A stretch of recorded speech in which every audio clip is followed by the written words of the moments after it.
Hello friends, मैं doctor Mahavir व्यास। मैं आज आपको एपिस्टेक्सिस यानी कि नक्सीर फूटना, उसके कारण और उसके होम्योपैथिक ट्रीटमेंट के बारे में आपको बताऊंगा। अ, अभी गर्मी चालू हो गई और अक्सर ये देखा जाता है कि सभी को, खास करके बच्चों को समर में नक्सीर फूटने का प्रॉब्लम बहुत पाया जाता है।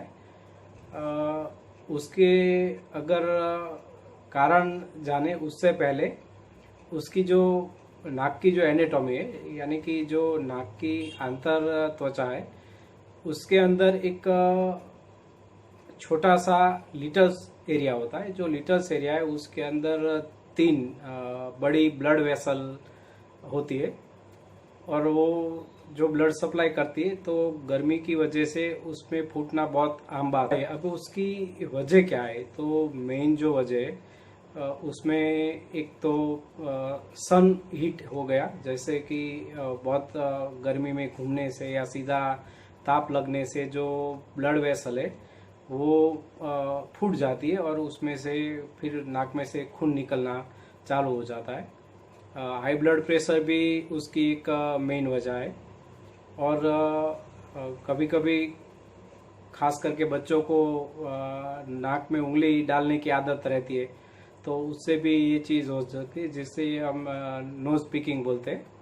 और ट्रॉमा, किसी भी प्रकार की इंजरी होती है नाक को, या कभी आप मुंह के बल गिर जाते हैं, तो उसकी वजह से भी ये एपिस्टेक्सिस का प्रॉब्लम होता है। लेकिन कुछ लोगों को इसकी बहुत ज़्यादा प्रॉब्लम रहती है, तो उसको इसका ट्रीटमेंट जरूरी है। लेकिन उससे पहले जब भी ये नाक में से खून आना चालू होता है, तो तुरंत क्या करना चाहिए? तो सबसे पहली बात कि नाक का बंद करके मुंह से श्वास लेना चाहिए, जैसे मैं आपको बताता हूँ।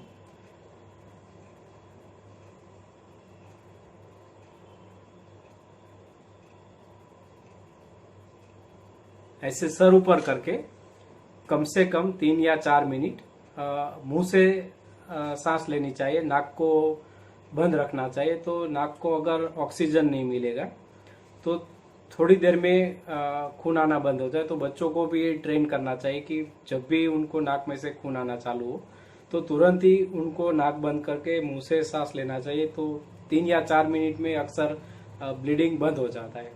अब देखते हैं इसका होम्योपैथी में क्या इलाज है। तो मित्रों, होम्योपैथी में इसका इतना सटीक इलाज है कि शायद ही ऐसा कोई केस होगा कि उसको एपिस्टेक्सिस का रिकरेंट प्रॉब्लम और होम्योपैथी से उसको फायदा न हुआ हो। तो हम देखेंगे, सबसे पहली मेडिसिन है फॉस्फोरस। ये फॉस्फोरस जो मेडिसिन है वो 200 पावर में, यानी कि फॉस्फोरस 200 पोटेंसी में, उसको सप्ताह में एक बार लेनी चाहिए।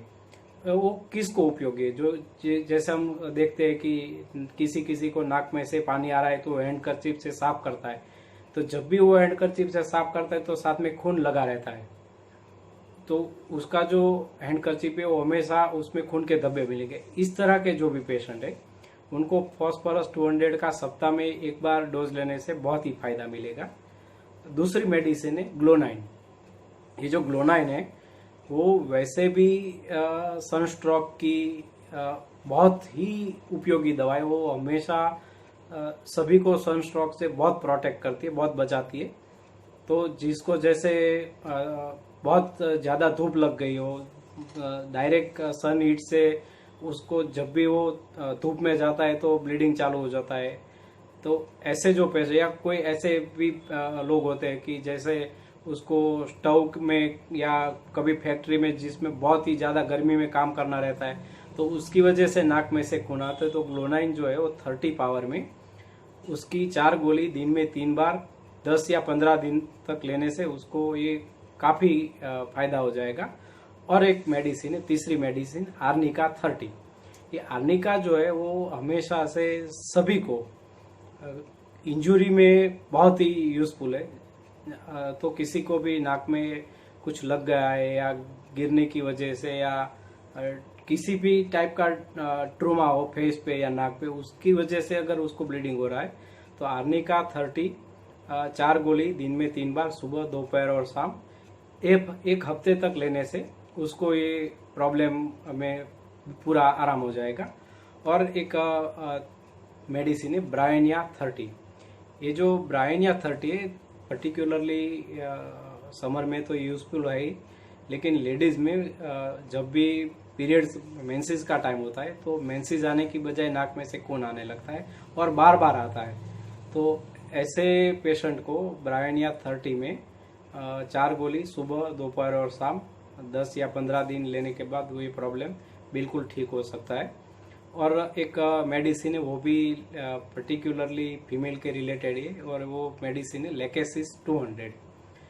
मेनोपोजल जो एज है लेडीज में, जो माहवारी जाने का जो टाइम होता है अक्सर 40 के बाद, 40 से 45-48 साल की एज में ज़्यादा उनको गर्मी लगती है और पीरियड्स इरेग्युलर हो जाते हैं।